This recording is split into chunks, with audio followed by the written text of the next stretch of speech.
Hello, students. How are you all? Hope so all of you are fine.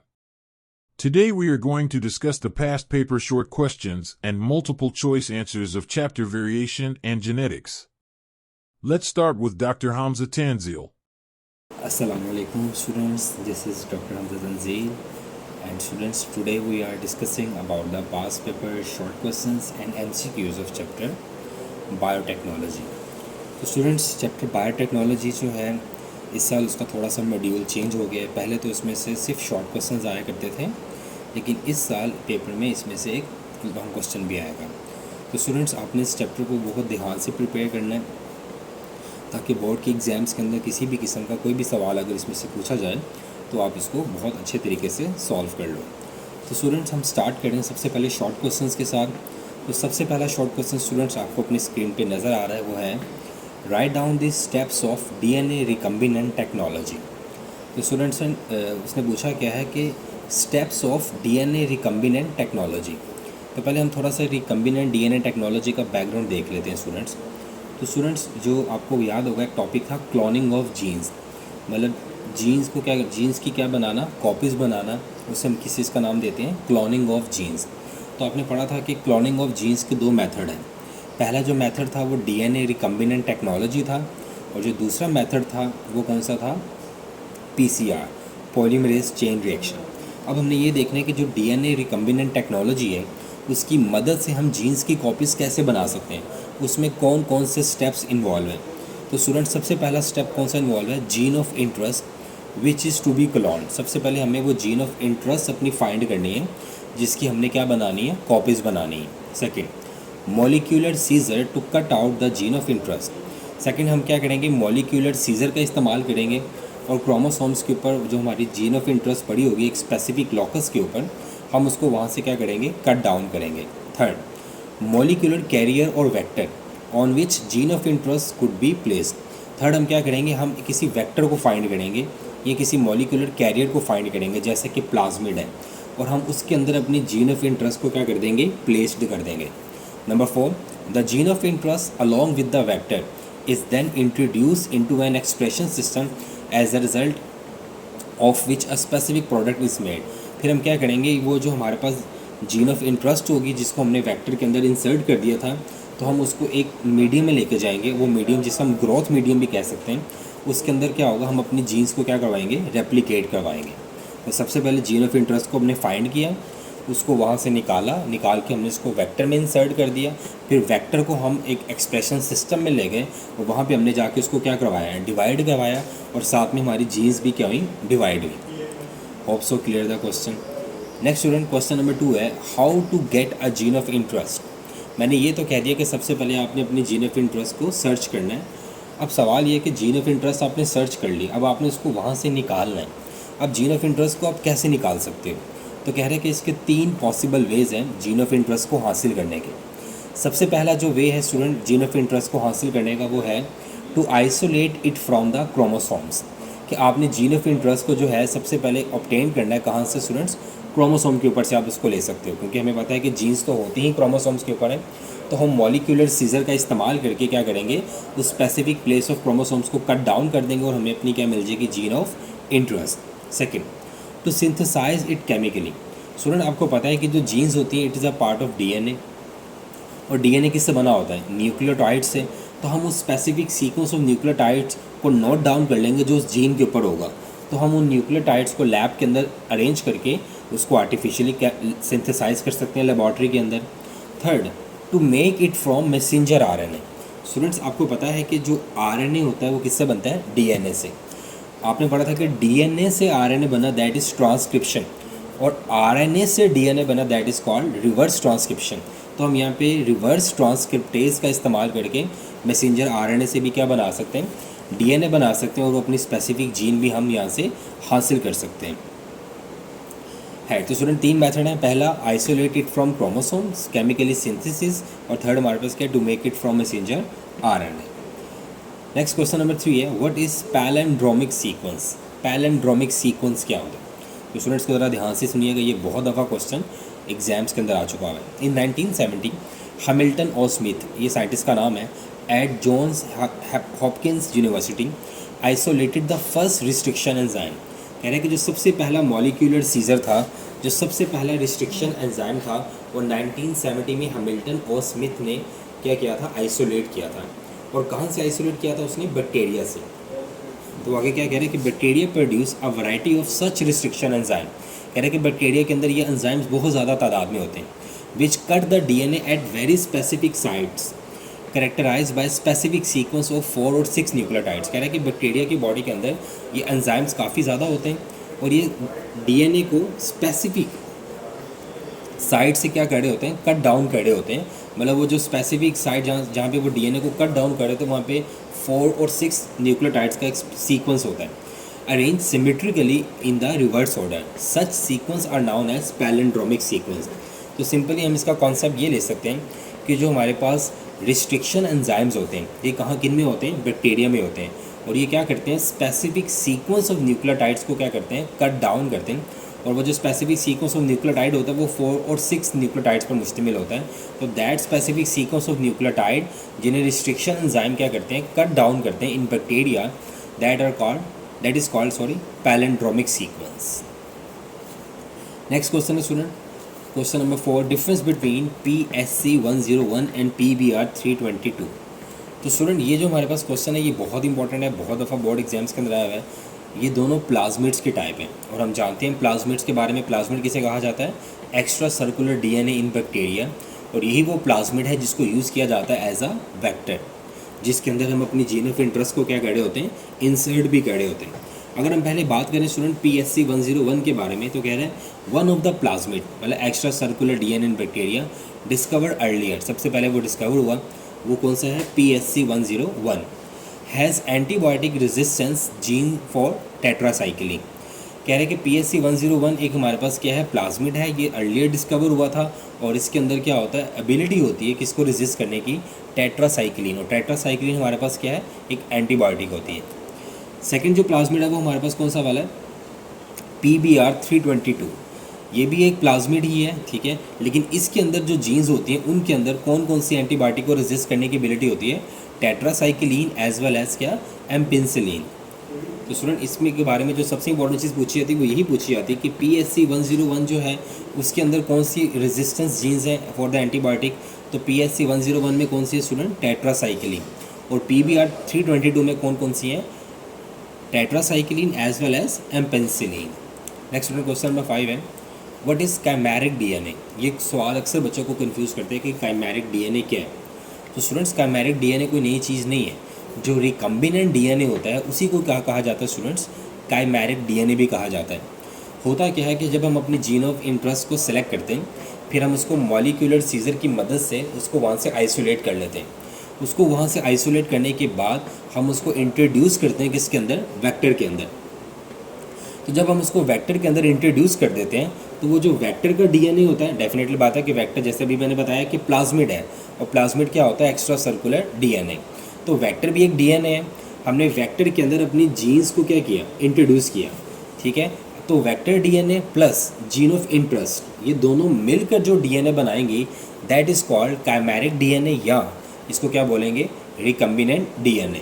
तो recombinant DNA अगर इसके लफ्ज़ पे थोड़ा सा जाओ तो आपको क्लिक करेगा कि ये कम्बिनेशन ऑफ डीएनए. तो एक्चुअली में ये जो कम्बिनेशन है ये दो चीज़ों का है. एक किस चीज़ का है? जीन ऑफ इंटरेस्ट का, और सेकंड किस चीज़ का? वेक्टर डीएनए का. नेक्स्ट क्वेश्चन है student, what is genomic library and prop. कह रहे हैं कि जीनोमिक लाइब्रेरी क्या होता है और प्रॉप क्या होता है. ये दो क्वेश्चन हैं अलग अलग, लेकिन ये दोनों ही क्वेश्चन बहुत इंपॉर्टेंट है. अगर हम स्टूडेंट बात करें जीनोमिक लाइब्रेरी की, अब स्टूडेंट आपने क्या किया? आपने रिकम्बिनेंट डीएनए टेक्नोलॉजी का इस्तेमाल करके बहुत ही ज़्यादा तादाद के अंदर जीन्स की कॉपीज़ बना ली, ठीक है, विद इन द बैक्टीरिया. अब आपके माइंड में एक सवाल आता होगा कि इतनी ज़्यादा जीन्स की कॉपीज़ बनाने के बाद क्या हम उनको वेस्ट कर देते हैं? हम इतनी ज़्यादा जीन्स को तो यूज़ नहीं करते होंगे, हम स्पेसिफिक नंबर ऑफ़ जीन्स को यूज़ करते होंगे, बाकी तो हमारे लिए सारी वेस्ट होती होंगी. लेकिन स्टूडेंट्स हम उन्हें वेस्ट नहीं करते, हम उन्हें स्टोर करते हैं एक लाइब्रेरी के अंदर. That library is called genomic library. अब इसमें होता क्या? कह रहे हैं कि a genomic library is a collection of, किसकी कलेक्शन है ये? बैक्टीरियल और bacteriophage clones, each clone containing a particular segment of DNA from the source cell. कह रहे हैं कि जीनोमिक लाइब्रेरी के अंदर क्या होता है? कलेक्शन होती है किनकी? बैक्टीरिया की और बैक्टीरियोफेजेस की, ठीक है। लेकिन इनमें ख़ास बात क्या होती है, इनमें ख़ास बात ये होती है कि ये जो बैक्टीरिया और बैक्टीरियोफेजेस होते हैं, इनके अंदर हमारी को क्या होती है, जीन्स अवेलेबल होती है, जिसको हमने क्या नाम दिया था शुरू में, जीन ऑफ क्या, इंटरेस्ट। तो हमें जब भी कभी जीन्स की ज़रूरत होती है तो हम इस बैक्टीरिया या बैक्टीरियोफेज में से वो पर्टिकुलर जीन को निकाल लेते हैं और उसको यूज़ करते हैं और उससे क्या बनवाते हैं, प्रोटीन बनवाते हैं। तो जीनोमिक लाइब्रेरी का हरगिज़ मतलब नहीं कि हम जीन्स को निकाल के स्टोर करते हैं, हम उन ऑर्गेनिजम्स को स्टोर कर लेते हैं जिनके अंदर हमारी क्या होती है, जीन ऑफ इंटरेस्ट पड़ी होती है। जैसे आपको पता है कि हम वेक्टर जो होता है वो कौन सा लेते हैं, प्लाज्मिड, और प्लाज्मिड किसकी बॉडी में होता है, बैक्टीरिया की बॉडी के अंदर होते हैं। तो हम क्या करते हैं, बैक्टीरिया जिन के अंदर हमारी जीन ऑफ इंटरेस्ट क्या हुई होती है, डिवाइड हुई होती है, हम या तो उस बैक्टीरिया को स्टोर कर लेते हैं। सेकंड, हम जो वेक्टर यूज़ कर सकते हैं वो कौन है, वो बैक्टीरियोफेज है। बैक्टीरियोफेज की अगर हम बात करें तो बैक्टीरियोफेज वो बैक्टीरियोफेजेस जिनके अंदर हमारी जीन ऑफ क्या होगी, इंटरेस्ट होगी, हम उन्हें भी स्टोर कर सकते हैं as a genomic library. Next student, इसी का एक भी पार्ट है वो है प्रॉप, कि प्रॉप किसे कहते हैं। अब स्टूडेंट, जीनोमिक लाइब्रेरी के अंदर आपने किसी एक ही जीन की कॉपीज़ को स्टोर तो नहीं करना, आपने बहुत ज़्यादा जीन्स को स्टोर करना है। जो भी आपने कॉपीज़ बनाई वो सारी की सारी कॉपीज़ आपने स्टोर करनी है किसके अंदर, जीनोमिक लाइब्रेरी के अंदर। तो प्रॉप क्या होता है, तो प्रॉप स्टूडेंट हमारे पास क्या होता है, a single stranded nucleotide sequence. ये हमारे पास क्या होता है, सिंगल स्ट्रैंडेड न्यूक्लियोटाइड का क्या होता है, सीक्वेंस होता है। It can be use to search a genetic library for a certain gene. और इसका काम क्या होता है, हम इसको यूज़ करते हैं जीनोमिक लाइब्रेरी के अंदर एक स्पेसिफिक या सर्टन जीन को क्या करने के लिए, फाइंड करने के लिए। क्लियर स्टूडेंट, जो भी जीन हमें फाइंड करनी होती है हम उसका ऑपोजिट सीक्वेंस ऑफ न्यूक्लियोटाइड वाला क्या प्रिपेयर करते हैं, प्रॉप प्रिपेयर करते हैं और उसको जीनोमिक लाइब्रेरी में छोड़ देते हैं। तो वो ऑटोमेटिकली उस अपनी जो कॉम्प्लीमेंट्री न्यूक्लियोटाइड होते हैं उनके साथ जाके क्या होती है, बाइंड हो जाती है और हमें पता चल जाता है कि हमारी यहाँ पे क्या पड़ी हुई है, gene of interest. Next student, हमारे पास क्वेश्चन नंबर 7 है, व्हाट इज टैग पॉलीमरेज। ये क्वेश्चन एमसीक्यूज़ के लिए भी इतना ही इंपॉर्टेंट है ये जितना शॉर्ट क्वेश्चंस के लिए, तो इसको ज़रा ध्यान से सुनना है आपने। स्टूडेंट, पीसीआर के बारे में आपने पढ़ा हुआ है, polymerase chain reaction. Polymerase chain reaction में क्या होता है कि हम बार बार हीटिंग और कूलिंग का प्रोसेस यूज़ करते हैं और डीएनए की क्या बनाते हैं, कॉपीज़ बनवा रहे होते हैं स्टूडेंट्स। अब टैग पॉलीमरेज क्या है, इसको ज़रा स्टूडेंट आपने ध्यान से देख लें। अगर हम टैग पॉलीमरेज की बात करें तो कह रहे हैं कि DNA polymerase used in temperature insensitive thermostable enzyme extracted from the bacterium Thermus aquistic which lives in hot spring. Commonly this enzyme is also known as tag polymerase. तो स्टूडेंट, जो डीएनए पॉलीमरेज का process होता है ना, DNA polymerase जो हमारे पास PCR होता है, polymerase chain reaction, polymerase chain reaction के अंदर हमारे पास जो एक उसका सेंट्रल एंजाइम होता है जो ये सारा काम लीड कर रहा होता है, उसका नाम होता है डीएनए पॉलीमरेज। अब हमें डीएनए पॉलीमरेज कहाँ से लेना है, सवाल ये है, क्योंकि हमने तो इस प्रोसेस के अंदर हीट भी करना है, कूल भी करना है, और हमें पता है कि एंजाइम तो बड़ा सेंसिटिव सा होता है, वो तो बेचारा किल आउट हो जाएगा। तो हम जो डीएनए पॉलीमरेज है for the process of PCR, polymerase chain reaction, हम कहाँ से लेते हैं, हम लेते हैं एक बैक्टीरिया से जिसका नाम क्या है, थर्मस एक्विस्टिक। अब ये जो बैक्टीरिया होता है ना, ये गर्म पानी के चश्मों में रहता है। अब जाहिर सी बात है, अगर ये बैक्टीरिया गर्म पानी के चश्मों में रहता है तो इस बैक्टीरिया के अंदर जितने भी एंजाइम्स हैं उन सब के अंदर हाई टेम्परेचर को टॉलरेट करने की एबिलिटी होती है, ठीक है। तो वो डीएनए पॉलीमरेज जो कहाँ से लिया जाता है, ऐसे बैक्टीरिया से लिया जाता है जो कहाँ पे रहते हैं, हॉट स्प्रिंग्स में रहते हैं, सच एज थर्मस एक्विस्टिक्स, ठीक है। तो उनका जो डीएनए पॉलीमरेज होता है उसका सेकेंड नेम क्या होता है, उसको टैग पॉलीमरेज भी कहते हैं, बिकॉज वो क्या होते हैं, टेम्परेचर इनसेंसिटिव होते हैं, उनके अंदर टेम्परेचर को टॉलरेट करने की क्या होती है, एबिलिटी होती है। अप्रॉक्सीमेटली ये 120 डिग्री सेल्सियस टेम्परेचर को टॉलरेट कर सकते हैं। तो मतलब वो डीएनए पॉलीमरेज जो कि एक्सट्रैक्ट किया जाता है उन बैक्टीरिया से जो रहते हैं किसके अंदर, हॉट स्प्रिंग्स के अंदर, that DNA polymerase is called tag polymerase. Next question है, व्हाट इज आरएफएलपी। आरएफएलपी क्या होता है स्टूडेंट, तो ये एक एब्रीवेशन है किस चीज़ की, रिस्ट्रिक्शन फ्रेगमेंट लेंथ पॉलीमॉर्फिज्म की। अब होता क्या है स्टूडेंट, डीएनए एनालाइजिंग, जिसे हम फिंगरप्रिंट्स भी कहते हैं, डीएनए एनालाइजिंग के लिए मतलब फिंगरप्रिंट्स के लिए क्या होता है, हम पहले जो जीनोम होता है उसे कट डाउन करते हैं इनटू फ्रेगमेंट्स। अब वो जो फ्रेगमेंट्स हम डीएनए के बनाते हैं उन फ्रेगमेंट्स को ही एक्चुअली में क्या कहा जाता है, रिस्ट्रिक्शन फ्रेगमेंट लेंथ पॉलीमॉर्फिज्म। तो हम इसे पढ़ते हैं, for DNA analysing the genome is treated with restriction enzyme. कह रहे हैं कि डीएनए एनालाइजिंग के लिए क्या होता है, हम जो जीनोम होता है, जो कंप्लीट सेट होता है जीन्स का, हम उसको रिस्ट्रिक्शन एंजाइम की मदद से क्या करते हैं, कट डाउन करते हैं into pieces. Which result in a unique collection of different size fragment. कह रहे जिसके रिजल्ट में क्या होता है कि हमारे डीएनए के डिफरेंट क्या बन जाते हैं, पीसीज बन जाते हैं। Therefore restriction fragment length polymorphism exist between क्या इंडिविजुअल्स। तो मतलब आरएफएलपी क्या होता है, रिस्ट्रिक्शन फ्रेगमेंट लेंथ पॉलीमॉर्फिज्म। और ये क्या होता है कि जब फॉर द डीएनए एनालाइजिंग हम क्या करते हैं, जीनोम को ट्रीट करते हैं विद द रिस्ट्रिक्शन एंजाइम, और उसकी वजह से जो फ्रेगमेंट्स बनते हैं उन्हें क्या कहा जाता है, रिस्ट्रिक्शन फ्रेगमेंट लेंथ पॉलीमॉर्फिज्म। और डिफरेंट इंडिविजुअल्स के अंदर चूँकि डिफरेंट जीनोम होता है इसलिए इन फ्रेगमेंट्स की जो लेंथ होती है वो भी क्या होती है, डिफरेंट होती है। इसलिए डीएनए फिंगरप्रिंट्स भी क्या होते हैं, डिफरेंट आते हैं। नेक्स्ट स्टूडेंट, ये ऐसा क्वेश्चन है जो बहुत बहुत इंपॉर्टेंट है, बोर्ड के अंदर मोस्ट ऑफ द टाइम पूछा गया है, तो आपको इसको ज़्यादा अच्छे से सुनना है। वो क्वेश्चन ये है कि एप्लीकेशन ऑफ पीसीआर और डीएनए एनालाइजिंग, मतलब जो हमारे पास पीसीआर है और जो डीएनए एनालाइजिंग है इनकी एप्लीकेशंस क्या है। तो स्टूडेंट कभी कभी वो सवाल देता है कि पीसीआर की एप्लीकेशन लिखो, कभी कभी वो सवाल देता है कि डीएनए एनालाइजिंग की एप्लीकेशन लिखो, तो दोनों की एप्लीकेशन सेम है, ये याद रखना है आपने। कह रहे कि पीसीआर एम्प्लीफिकेशन, जो पीसीआर का प्रोसेस है, एंड एनालिसिस, एनालिसिस मतलब DNA analysis can be use, वो इस्तेमाल होते हैं। Number 1 to diagnose viral infection, genetic disorders and cancer. तो पहली इनकी जो हमारे पास एप्लीकेशन है वो क्या होगा कि it helps in the diagnosis of viral infection, genetic disorders and cancer. Second, in forensic laboratories to identify criminals. तो कह रहे थे हम पीसीआर को और डीएनए एनालाइजिंग को यूज़ कर सकते हैं कहाँ पर, अपनी फोरेंसिक लेबॉर्टरीज के अंदर क्रिमिनल्स को आइडेंटिफाई करने के लिए।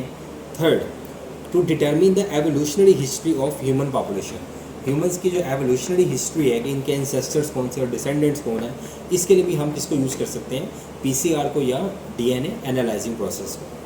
तो नेक्स्ट क्वेश्चन है student, write down the principle of gene sequencing. ये भी question most of the time board के अंदर रिपीट हुआ है, तो उसको भी बहुत ध्यान से आप लोगों ने सुनना स्टूडेंट कि जीन सीक्वेंसिंग के प्रिंसिपल के, मतलब हमारी जो जीन होती है उसके ऊपर सीक्वेंस ऑफ न्यूक्लियोटाइड्स कौन सा है, ये जो जानना, ये जो इस प्रोसेस को जानने के लिए, इस चीज़ को जानने के लिए हम जो प्रोसेस यूज़ करते हैं वो कौन सा था, जीन सीक्वेंसिंग। अब उसके प्रिंसिपल्स क्या हैं, तो उसके स्टूडेंट्स 3 प्रिंसिपल्स हैं, ये आपको याद होने चाहिए। Number 1, to generate pieces of DNA और different size, all starting from the same point and ending at different points. कह रहा है कि सबसे पहले आपने क्या करना है, आपने जो डीएनए जिसके ऊपर आपने सीक्वेंस ऑफ न्यूक्लियोटाइड को फाइंड करना है, सबसे पहले आपने उसके पीसीज करने हैं, डिफरेंट पीसीज करने हैं, लेकिन उन सबका स्टार्टिंग पॉइंट क्या होना चाहिए, सेम होना चाहिए, और एंडिंग पॉइंट क्या होना चाहिए, डिफरेंट होने चाहिए। और आपको पता है स्टूडेंट्स, ये पीसीज जनरेट करने के 2 मेथड हैं, या तो सैंगर मेथड यूज़ किया जाता है या मैक्सम गिलबर्ट मेथड यूज़ किया जाता है। हमें प्रिंसिपल याद रखना है पहला कि हमने क्या करना है, डीएनए के पीसीज जनरेट करने हैं कि इनका स्टार्टिंग पॉइंट सेम होना चाहिए और उनका एंडिंग डिफरेंट होना चाहिए।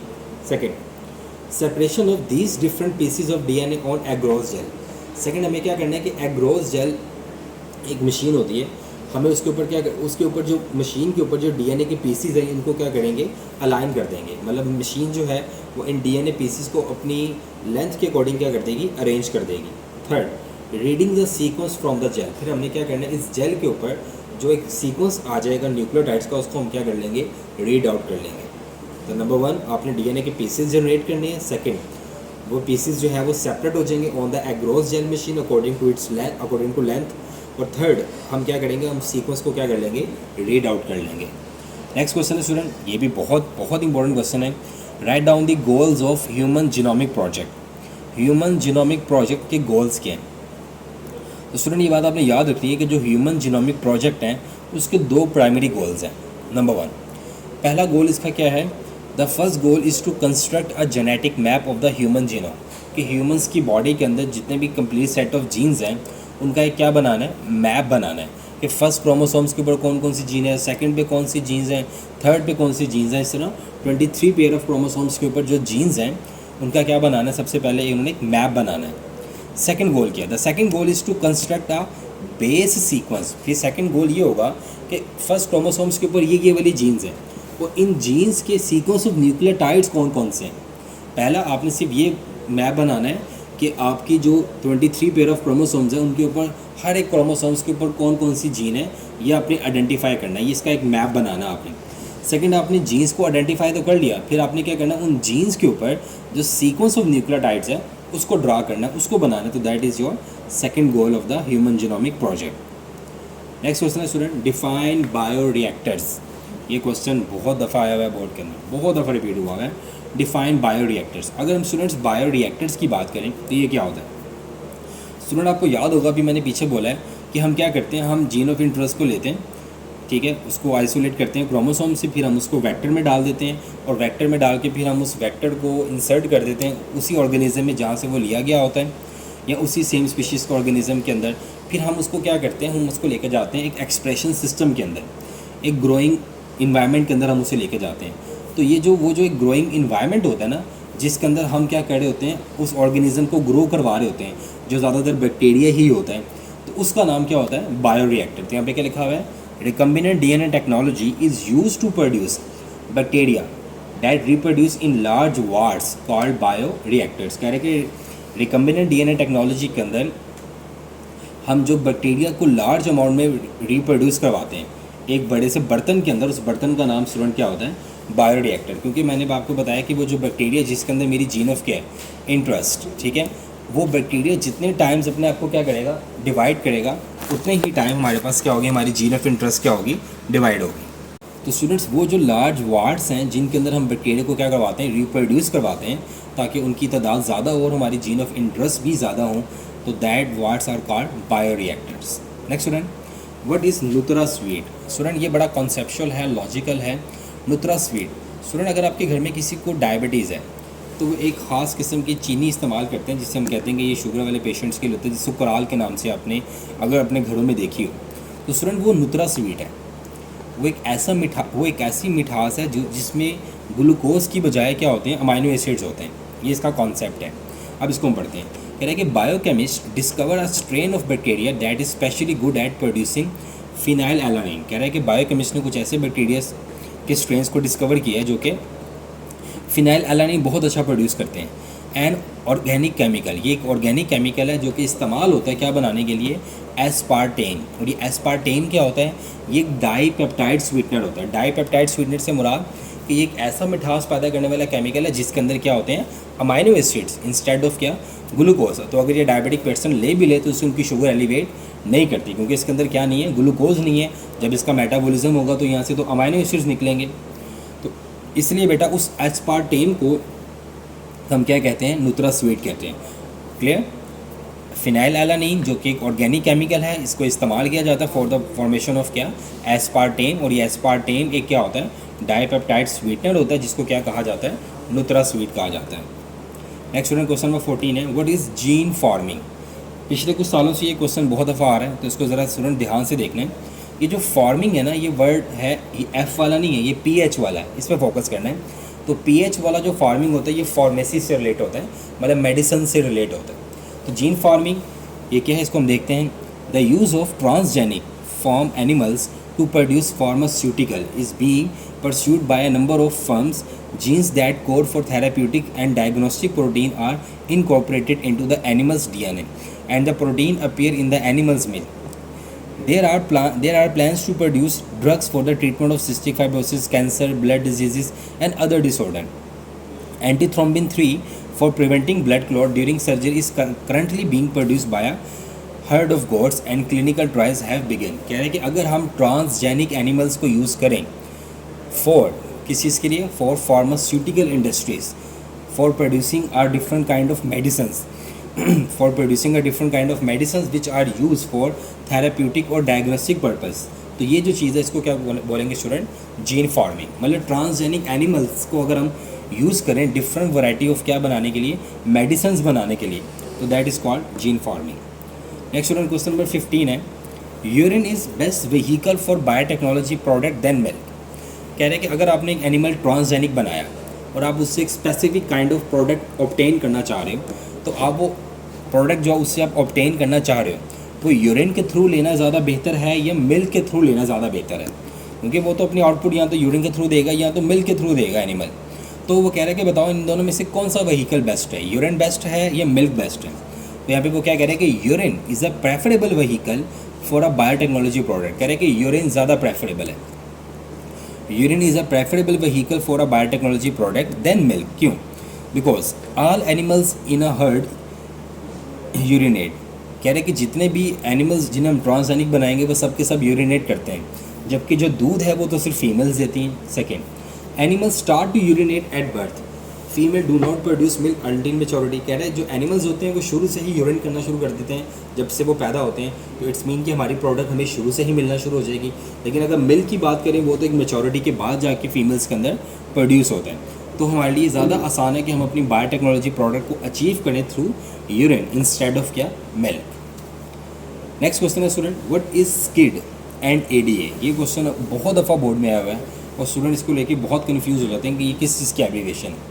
तो स्टूडेंट स्किड, SCID, इसे बोलते हैं स्वेयर कंबाइंड इम्यूनोडेफिशिएंसी सिंड्रोम। ये एक डिसऑर्डर है और इसकी वजह क्या होती है, ये एक डिसऑर्डर है जो कि बच्चों में ज़्यादातर देखा जाता है। In this disease children lack an enzyme adenosine deaminase. ये जो आगे लिखा हुआ है ना ADA, ये एक्चुअली में क्या है, एडिनोसिन डीअमाइनेज। ये क्या करता है, ये इन्वॉल्व होता है in the maturation of T and B lymphocyte cells and therefore they are subjected to life threatening infection। कह रहा है ऐसे चिल्ड्रंस जिनके अंदर क्या होता है, एंजाइम्स लैक होता है, कौन सा वाला, ADA, उन्हें डिजीज़ कौन सी होती है, skid, swear combined immunodeficiency syndrome. और इसकी रीज़न वो क्या बता रहे हैं, कह रहे हैं कि जो स्किड, जो ADA एंजाइम है, एडिनोसिन डीअमाइनेज एंजाइम, इसका काम होता है B सेल्स और T सेल्स को क्या करना, मैच्योर करना, उनकी मैच्योरेशन करवाना।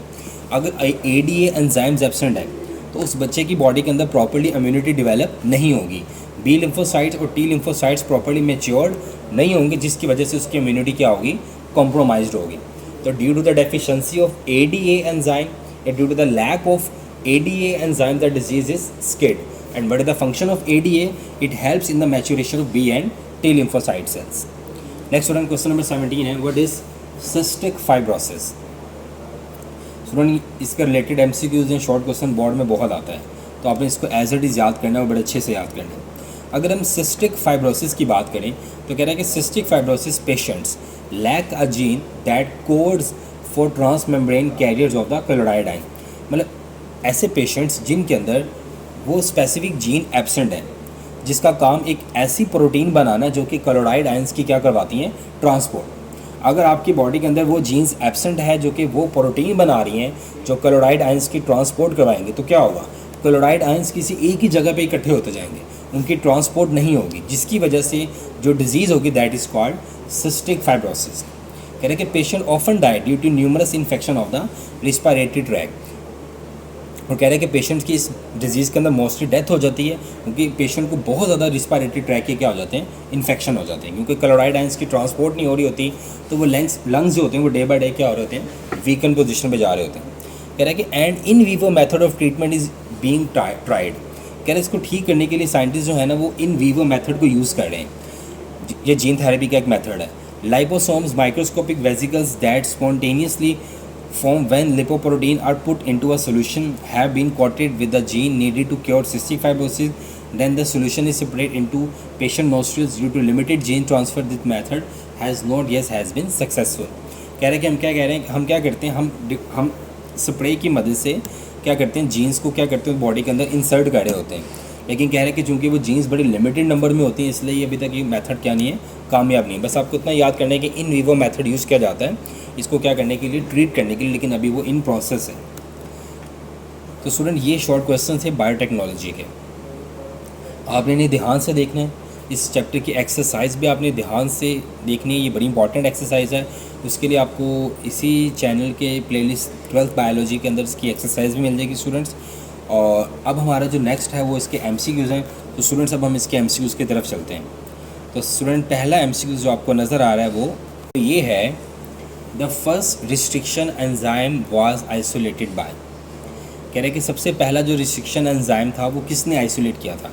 Option A Kary Mullis, option B Hamilton, option C Sanger, option D Maxam. तो स्टूडेंट्स हम जानते हैं कि हैमिल्टन और स्मिथ ये वो साइंटिस्ट है जिसने सबसे पहला रिस्ट्रिक्शन एंजाइम क्या किया था, आइसोलेट किया था। The option B is right option. Second, the enzyme luciferase produce by an insect squad. कह रहे कि जो ल्यूसीफरेज एक एंजाइम है उससे एक इंसेक्ट प्रोड्यूस करता है, उसका नाम क्या है, house fly, fire fly, butterfly या सीसी फ्लाई। तो स्टूडेंट्स हम जानते हैं कि जो फायर फ्लाई है, जो जुगनू है, वो एक एंजाइम प्रोड्यूस करता है जिसको क्या कहते हैं, luciferase. Third, polyhydroxy butyrate is called, कह रहे हैं कि पॉलीहाइड्रोक्सी ब्यूटारेट को कहते हैं एंटीथ्रोम्बिन 3, नुत्रास्वीट, ल्यूसीफ्रेन या बायोडिग्रेडेबल प्लास्टिक। तो स्टूडेंट हम जानते हैं पॉलीहाइड्रोक्सी ब्यूटारेट को क्या कहा जाता है, biodegradable plastic. Number 4, a balloon catheter is use in the treatment of, कह रहे हैं कि जो बैलून कैथेटर है हम उसको इस्तेमाल करते हैं in the treatment of skid, swear combined immunodeficiency syndrome, hyper cholesterolemia, blood के अंदर हाई कोलेस्ट्रॉल का लेवल, सिस्टिक फाइब्रोसिस या क्लोज्ड आर्टरी। तो स्टूडेंट बैलून कैथेटर को यूज़ किया जाता है किसके अंदर, क्लोज आर्टरीज़ के अंदर। जो आर्टरीज़ बंद होती हैं हम उन्हें बैलून कैथेटर की मदद से क्या करते हैं, थोड़ा ब्रॉड करते हैं ताकि उनमें ब्लड का फ्लो क्या हो, ठीक से हो। उसके बाद commonly use restriction enzyme is, कह रहा है कि कौन सा ऐसा रिस्ट्रिक्शन एंजाइम है जो ज़्यादा कॉमनली यूज़ होता है, प्लाज्मिड, PSC 101, PBR 322 या ECO R1। तो स्टूडेंट जो राइट ऑप्शन है वो कौन सा वाला है, ECO R1, ये मोस्ट कॉमनली रिस्ट्रिक्शन एंजाइम है जो कि यूज होता है। उसके बाद a genome is a full set of genes of, कह रहे हैं कि जो जीनोम होता है ये full set of genes of क्या होता है, a cell, a tissue, an individual, a population. तो स्टूडेंट इसका राइट आंसर क्या है, एन इंडिविजुअल। एक जानदार के अंदर जो जीन्स का फुल सेट होता है उसको क्या बोला जाता है, genome. Next student, children with severe combined immunodeficiency syndrome lack enzyme, कह रहे कि ऐसा चिल्ड्रन जिसके अंदर क्या है, एब्सेंट है किसी एक एंजाइम जिसकी वजह से उसको स्किड डिजीज़ हो रही है, उस एंजाइम का नाम क्या है, एडिनोसिन डीएमाइनेज, LH, वैसोप्रेसिन या FSH। तो स्टूडेंट्स हम जानते हैं कि जो स्किड डिजीज़ है ये किसकी वजह से होती है, ADA, एडिनोसिन डीअमाइनेज एंजाइम की डेफिशिएंसी की वजह से। नेक्स्ट स्टूडेंट, एस्पार्टेम इज़ा, कह रहा है कि एस्पार्टेम क्या है, डाईपेप्टाइड, ट्राईपेप्टाइड, पॉलीपेप्टाइड या पेंटापेप्टाइड। तो स्टूडेंट्स हम जानते हैं कि जो एस्पार्टेम है ये हमारे पास क्या है, एक डाईपेप्टाइड स्वीटनर है जिसको क्या कहा जाता है, नुत्रास्वीट। उसके बाद genomic library is a collection of bacterial और bacteriophage, genotype, gene pool, genome या कोलोन्स। तो स्टूडेंट्स हम जानते हैं the right answer is clones, क्योंकि जीनोमिक लाइब्रेरी के अंदर हम इनके कोलोन्स को रखते हैं जिनके अंदर हमारे पास क्या होती है, जीन ऑफ इंटरेस्ट होती है अलॉन्ग देयर DNAs। उसके बाद है इन 1958 FC Stewart grow a complete carrot plant from tiny pieces of, option A pith, B cortex, C xylem and D phloem. तो स्टूडेंट जो राइट आंसर है वो हमारे पास क्या है, phloem. Next student, antibody use for the treatment of genital herpes is obtained from, कह रहे हैं कि एंटीबॉडीज़ जो कि इस्तेमाल होती हैं in the treatment of genital herpes वो हम किस प्लांट से हासिल करते हैं, कॉर्न, सोयाबीन, राइस या वीट। तो student the right answer is soybean. Next, two different pieces of DNA join together it is called, कह रहे हैं कि दो DNA के पीसीज को आपस में ज्वाइन करना तो ये क्या कहलाता है, dimeric DNA, trimeric DNA, chimeric DNA या टेट्रामेरिक DNA। तो स्टूडेंट हम जानते हैं कि जो रिकम्बिनेंट DNA है इसी का सेकेंड नेम क्या होता है, काइमेरिक DNA होता है। तो the right answer is chimeric DNA। Next, tag polymerase is an enzymes present in fungi, bacteria, algae या वायरस। तो स्टूडेंट्स हम जानते हैं कि ये टैग पॉलीमरेज एंजाइम किन में होता है, बैक्टीरिया में, और उन बैक्टीरिया में होता है जो कहाँ पे रहते हैं, हॉट स्प्रिंग्स में रहते हैं, गर्म पानी के चश्मों में रहते हैं। Next student, Thermus aquaticus is an, Thermus aquaticus क्या है, फंगस है, प्रोटोजोआ है, एल्गी है या बैक्टीरिया। तो स्टूडेंट हम जानते हैं कि ये एक बैक्टीरिया है जो कि हॉट स्प्रिंग्स में रहता है, गर्म पानी के चश्मों में रहते हैं। नेक्स्ट है, enzyme of Thermus aquaticus is commonly known as DNA polymerase, RNA polymerase, Taq ligase या टैग पॉलीमरेज। तो स्टूडेंट्स हम जानते हैं इसके एंजाइम्स को क्या कहते थे हम, टैग पॉलीमरेज। नेक्स्ट है, अ collection of bacteria and phage viruses colon containing a particular segment of DNA from the source cell is called। तो ये स्टूडेंट डेफिनेशन है रिकम्बिनेंट DNA की, एक्सप्रेसिंग सिस्टम की, जीनोम की या जीनोमिक लाइब्रेरी की। तो स्टूडेंट्स हम जानते हैं ये डेफिनेशन किस चीज़ की है, जीनोमिक लाइब्रेरी की है। Next student, cystic fibrosis patients lack a gene that codes of a transmembrane carriers of sodium ions, potassium ions, carbonate ions या क्लोराइड आयंस। तो स्टूडेंट्स हम जानते हैं कि सिस्टिक फाइब्रोसिस के जो पेशेंट्स होते हैं उनके अंदर वो जीन एब्सेंट होती है जो कि क्लोराइड आयंस की ट्रांसपोर्ट के लिए क्या बना रही होती है, प्रोटीन्स बना रही होती है। Next, patient of cystic fibrosis often die due to the numerous infection of the, कह रहे कि जो सिस्टिक फाइब्रोसिस के पेशेंट होते हैं उनकी डेथ मोस्टली किस वजह से होती है? डाइजेस्टिव ट्रैक के इन्फेक्शन की वजह से, रिप्रोडक्टिव ट्रैक के इन्फेक्शन की वजह से, एक्सक्रीटरी ट्रैक के इन्फेक्शन की वजह से, या रेस्पिरेटरी ट्रैक के इन्फेक्शन की वजह से। तो student the right answer is respiratory tract infection. उसके बाद the enzyme luciferase is produce is an insects called. कह रहे कि जो ल्यूसीफरेज एंजाइम है ये प्रोड्यूस करता है एक इंसेक्ट्स, उसको क्या कहते हैं? House fly, fight fly, butterfly या सीसी फ्लाई। तो student the right answer is fire fly. तो स्टूडेंट ये आपके एमसीक्यूज थे। अगर आपको कोई भी सवाल इन एमसीक्यूज के रिलेटेड पूछना है, शॉर्ट क्वेश्चंस के रिलेटेड पूछना है, तो स्टूडेंट्स आप कमेंट कर सकते हैं, ठीक है, और आपको उसका भरपूर जवाब दिया जाएगा और आपको उसको समझने में जो भी उसकी हेल्प कर सकता है वो मैं करूँगा आपको। स्टूडेंट्स एग्ज़ाम्स के लिए बेस्ट ऑफ लक, ठीक है, और कोई भी क्यूरी है, कोई भी प्रॉब्लम है, आप बिला झिझक पूछ सकते हैं। इंशाल्लाह I will help out you till MD-CAT। Thank you, अल्लाह हाफिज़। Thank you, dear students, for watching and listening my lecture. Best of luck for exams. Goodbye. See you in next video.